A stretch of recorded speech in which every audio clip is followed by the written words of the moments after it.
संगनमतानं चौघांनी एका खुनाच्या प्रकरणामध्ये चांगलाच डाव रचला होता आणि या संदर्भात खटला सुरू होता, पण अखेर या खटल्यातून या चौघांची निर्दोष मुक्तता करण्यात आली। चौघांनी मिळून संगनमताने पोते फाडायच्या चाकूने प्राणघातक हल्ला करून जखमी केल्या प्रकरणातील 4 आरोपींपैकी दर्शन मनोज सराफ या आरोपीस अतिरिक्त सत्र न्यायाधीश RJ कटारिया यांनी जामीन मंजूर केला।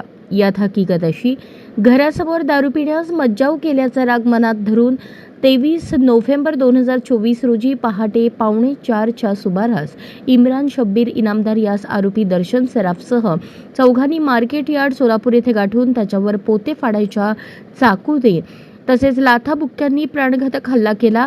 या हल्ल्यात इम्रान गंभीर जखमी झाल्यामुळे त्यास सिव्हिल हॉस्पिटल सोलापूर येथे दाखल करण्यात आले होते। याबाबत इम्रानची आई रुखसाना इनामदार यांनी जेलरोड पोलीस ठाणे येथे फिर्याद दिली होती। गुन्ह्याचा तपास पोलीस उपनिरीक्षक अमोल डेरे यांनी केला। वैद्यकीय प्रमाणपत्र गुन्ह्याच्या घटनेशी सुसंगत नसून आरोपी दर्शन याच्याविरुद्ध लावण्यात आलेली कलमे कायद्याने लागू होत नसल्याचा युक्तिवाद आरोपीचे वकील ॲडव्होकेट अथर्व अंदोरे यांनी केला। तो युक्तिवाद ग्राह्य मानून न्यायाधीशांनी आरोपी दर्शन सराफचा जामीन मंजूर केला।